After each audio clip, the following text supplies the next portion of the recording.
Assalamualaikum warahmatullahi wabarakatuh. Waalaikumsalam warahmatullahi wabarakatuh. Ya, selamat siang semuanya. Selamat bergabung di mata kuliah S2 ya, Diagnosis dan Bioinformatik, eh, dan Bioinformatika. Ya, sebelum kita mulai eh, pelajarannya, saya akan membagikan mengenai RPKPS dari mata kuliah ini. Ya. Nah, saya jelaskan singkat. Sudah bisa tampil, sudah bisa terlihat. Ya, jadi mata kuliah Siapa? bioinformatika dan diagnosis penyakit tumbuhan. Ya, jadi eh, di mata kuliah ini seperti kita lihat ada 3 CPL, capaian pembelajaran lulusan, yaitu dari G1, GS2, dan poin SS2. Dan juga terdapat 3 CPNK. Ya, jadi mahasiswa diharapkan mampu mengurai arti penting diagnosis, perkembangan, dan jenis teknik deteksi dan diagnosis penyakit tumbuhan tropika. Dan juga mahasiswa nanti diharapkan mampu menguraikan permasalahan dan menentukan diagnosis penyakit tumbuhan tropika dengan teknologi up to date. Dan yang ketiga, mampu melakukan teknik molekuler untuk identifikasi patogen dan diagnosis penyakit tumbuhan. Ya. Jadi sebelum lebih lanjut, dalam mata kuliah ini akan terdapat 3 dosen ya pengampunya, yaitu Prof. Siti Subhandiah, kemudian ada Prof. Ani Widyastuti, dan saya sendiri. Ya.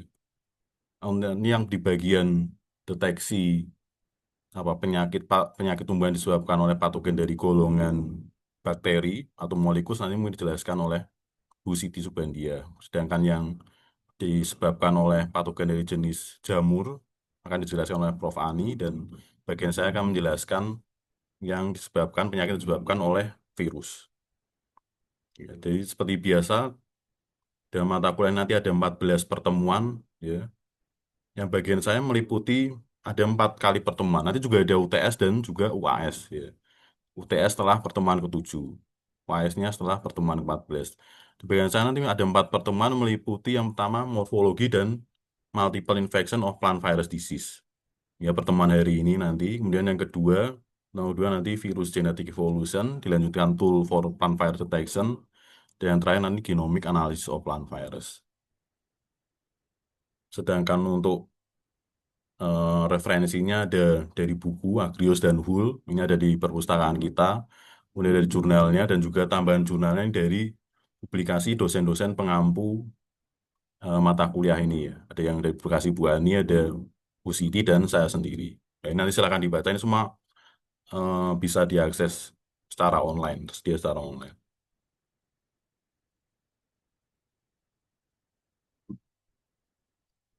Baik, sekarang kita mulai pelajarannya ya. Udah tampak presentasinya, PowerPoint-nya, slide-nya udah terlihat. Kelihatan Bapak. Ya, baik. Ya, jadi untuk pertemuan pertama seperti yang sudah jelaskan, kita akan mengingat kembali mengenai morfologi of plant virus. Mungkin sebagian pelajaran dasar sudah didapatkan juga waktu kuliah S1 dulu ya. Nah, kalau kita melangkah lebih lanjut, kalau membahas morfologi virus, em, mungkin ada yang sudah mendengar istilah virion. Jadi satu virion itu kembali lagi ke arti mengenai virus ya. Ya, virus adalah mikroorganisme yang terdiri dari materi genetiknya, DNA, bisa berupa DNA atau RNA, dan juga kode proteinnya. Nah, satu partikel yang utuh tadi disebut virion. Ya, tapi juga beberapa virus tuh sebagian kecil diselubungi juga oleh lemak dan protein. Nah, ini ya. Kalau kita membahas mengenai kode protein, ya, sebenarnya untuk virus tumbuhan itu sebenarnya bisa dibagi menjadi 2 golongan besar, yaitu yang berupa helikal dan icosahedral atau polyhedral, memiliki banyak sisi. Tapi kalau terlihat di mikroskop elektron, nanti kita lihat beberapa fotonya, terlihat hampir seperti bulat ya. Dan kemudian helikal ini bisa dibagi menjadi 2 lagi, yaitu helikal lentur atau yang kaku. Lentur itu seperti benang atau seperti rambut ya. Kemudian kalau icosahedral bisa dibagi lagi menjadi single, ada yang twin atau kembar, dan basiliform. Basiliform ini bentuknya seperti bakteri, agak memanjang seperti bakteri. Nah, kenapa pentingnya kita mempelajari bentuk-bentuk partikel virus? Itu karena selain untuk deteksinya ya, kita bisa membedakan, bisa juga untuk taksonominya. Jadi virus yang memiliki genom karakter yang sama dan juga bentuk partikel yang sama nanti digolongkan dalam golongan taksonomi yang sama. Seperti contohnya yang terkenal ya Tobamovirus. Tobamovirus itu bentuknya helikal, kaku seperti ini. Kemudian ada juga dari golongan family Potiviridae dan genus Caravirus itu berupa helikal tapi lentur dan memanjang. Kemudian juga ada dari jenis Rhabdoviridae misalnya. Ini berupa bentuk basiliform. Sedangkan yang Rheoviridae, family Rheoviridae ini bentuknya adalah icosahedral. Lah yang unik juga ada yang twin ya dari family Geminiviridae. Lah ini dia bentuknya adalah eh, twin particle. Ya ini adalah bentuk-bentuk virus kalau dilihat dari setelah pengamatan elektron mikroskop. Karena virus itu berukuran sangat kecil ya, nanometer, jadi tidak bisa terlihat melalui mikroskop cahaya. Harus dilihat menggunakan elektron mikroskop. Nah, ini contohnya yang helical lentur, filamentous ya, seperti benang atau rambut. Kemudian ada yang helical, lurus tadi kaku. Kemudian juga ada basiliform, memanjang, agak memanjang seperti bakteri, icosahedral. Kalau, kalau dilihat menggunakan elektron mikroskop terlihat seperti bulat. Juga ada yang icosahedral kembar. Lah ini dari golongan Geminiviridae tadi. Gemini kan artinya kembar ya. Jadi beri nama, family diberi nama dari istilah Gemini tadi. Nah, sekarang kita lihat contoh-contoh langsung virus dengan bentuk partikel yang berbeda. Ya. Yang paling, yang pertama kita mulai dulu adalah dari begomovirus. Ya, begomovirus ini genomnya bisa ada istilahnya namanya bipartit dan monopartit. Nah ini ada yang pernah, ada yang bisa menjelaskan kira-kira dari namanya bipartit atau monopartit ini bedanya apa? Ada yang bisa menjelaskan? Atau dulu kan pernah dijelaskan kalau S1. Izin Pak, Ya, coba ya jawab Pak. silakan. Firza, gimana? Untuk yang monopartit itu terdiri dari satu genom ataupun molekul asam nukleatnya, kemudian DNA-nya untainya tunggal. Nah, kemudian kalau bipartit itu seingat saya ada terdiri dari dua genom. Nah, contohnya kayak genom A, genom B.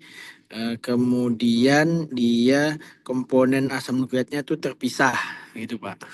Mungkin itu, Pak. Ya, terima kasih Firza, sudah benar ya. Jadi kalau monopartit itu hanya terdiri satu segmen. Dalam kasus ini berupa single stranded DNA ya untuk virus. Kalau yang monopartit ya, kalau yang bipartit dibagi menjadi dua segmen, ya DNA A dan DNA B. Nah ini juga genome organization bingung virus yang DNA A dan DNA B seperti ini. Dan karena maka partikelnya dua, setiap bagian dari partikel ini menyimpan satu segmen dari begovirus tersebut. Ini kalau dilihat dari mikroskop elektron terlihat jelas kalau berupa icosahedral kembar. Kemudian kalau kita lanjutkan virus berikutnya, contoh virus berikutnya adalah tomato spot wilt virus. Ini virus yang sangat luas ya host ring-nya, bisa menginfeksi berbagai jenis golongan tanaman yang berbeda-beda. Nah, kalau tadi ada bipartit, monopartit, kalau TSWV ini genomnya berupa tripartit, ya, dibagi menjadi tiga, yaitu RNA L, M, dan RNA S. Dan sebagian, nah, tiap genomnya tadi, tiap bagian genomnya disimpan atau dimasukkan ke dalam partikel yang berbeda-beda. Tapi kalau kasus TSWV ini, ukuran meskipun setiap partikel menyimpan genom berbeda, tapi partikel tersebut berbentuk dan berukuran sama, yaitu icosahedral dengan ukuran 70 sampai 110 nanometer. Jadi bentuknya tidak bisa dibedakan. Nah, kemudian kalau alpha mosaic virus, ini contoh yang lain ya, ini juga virus yang host ring-nya atau kisarannya sangat luas ya. Itu juga tripartit dan dibagi menjadi tiga segmen. Tapi tiap segmennya tadi disimpan dalam partikel virus yang ukurannya atau bentuknya agak berbeda satu sama lain. Yang misalnya di contoh di gambarnya ini, ada yang berupa, ada yang bagiannya sangat kecil, ada yang berukuran lebih besar lagi ini. Ada yang berukuran sedang, ada yang kecil, dan ada yang besar. disimpan dalam partikel berbeda dengan TSVV yang tadi. Nah, kemudian ini ada beberapa eh, gambar juga hasil elektron mikroskop partikel virus ketika dalam single infection atau mix infection, ya infeksi campuran. Misalnya kita lihat di sini ada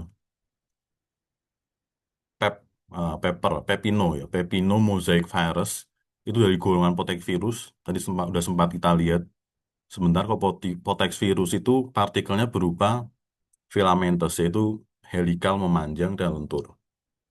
Lah ini seperti ini. Kemudian juga ada CMV, Carbon mosaic virus itu partikelnya berbentuk icosahedral juga. Kemudian terlihat seperti bulat. Kemudian di gambar yang ketiga ada contoh bentuk partikel virus yang tomato yellow ring spot virus, tosovirus ini juga sama dengan TSVV tadi ya, bentuknya partikel icosahedral juga bentuk partikelnya. Kemudian kalau yang D ini yang menarik adalah ketika terjadi infeksi campuran antara PEP-MV dan CMV tadi.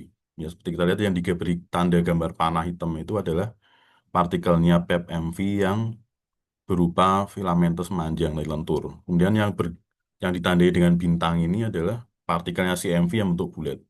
Ya, jadi kalau ada mix infection dalam tanaman yang sama juga ketika diamati melalui elektron mikroskop bakal terlihat kedua jenis virus yang berbeda tersebut. Nah, ini penting untuk identifikasinya. Ya. Nah, kalau kita lanjutkan lagi adalah, misalnya ini adalah contoh apa? Ini hasil penelitian saya sendiri ya waktu S2 dulu sempat melakukan pengamatan melalui elektron mikroskop juga. Ya, dan itu waktu itu penelitian mengenai watermelon mosaic virus yaitu berupa potivirus dari golongan genus potivirus. Tadi yang udah kita lihat kalau potivirus itu adalah berupa partikelnya berupa memanjang ya, lentur memanjang, helikal memanjang seperti yang terlihat di gambar ini. Nah, sebenarnya kalau kita akan melihat partikel virus itu ada beberapa cara yang berbeda. Cara yang pertama yang agak susah adalah harus dimurnikan dulu virusnya. Ya kalau memurnikan virus ini memerlukan apa alat yang ultrasentrifuge yang berkecepatan tinggi dan juga bahan dari tanamannya sampai berkilo-kilo mendapatkan partikel virus yang murni. Tapi bisa juga menggunakan lift deep method.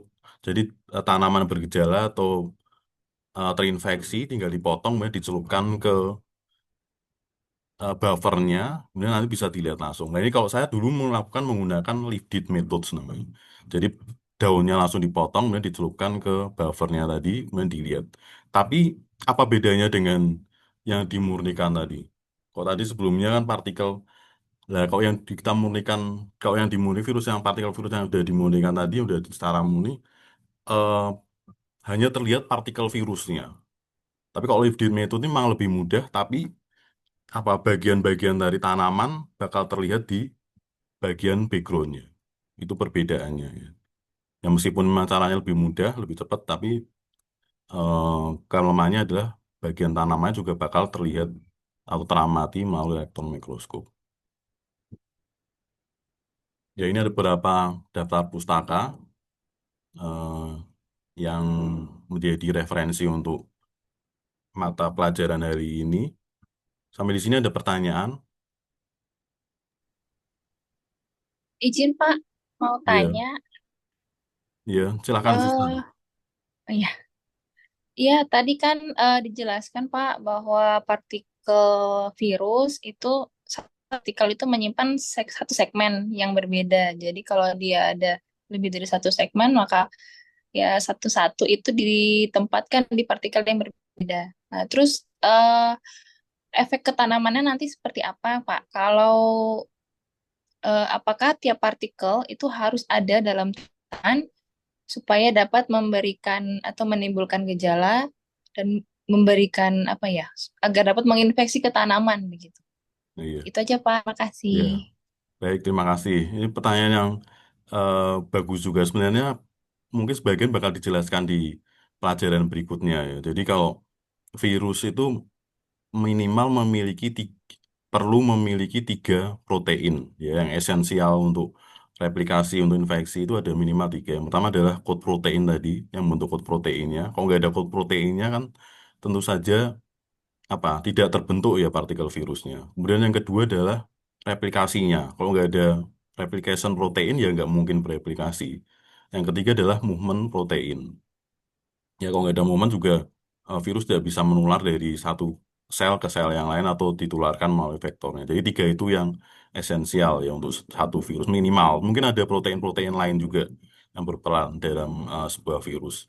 Dan masalahnya sekarang adalah setiap gene yang mengkodekan protein yang esensial ini bisa jadi disimpan dalam partikel yang berbeda, ya dalam segmen yang berbeda, dan tiap segmennya kemudian disimpan di partikel yang berbeda.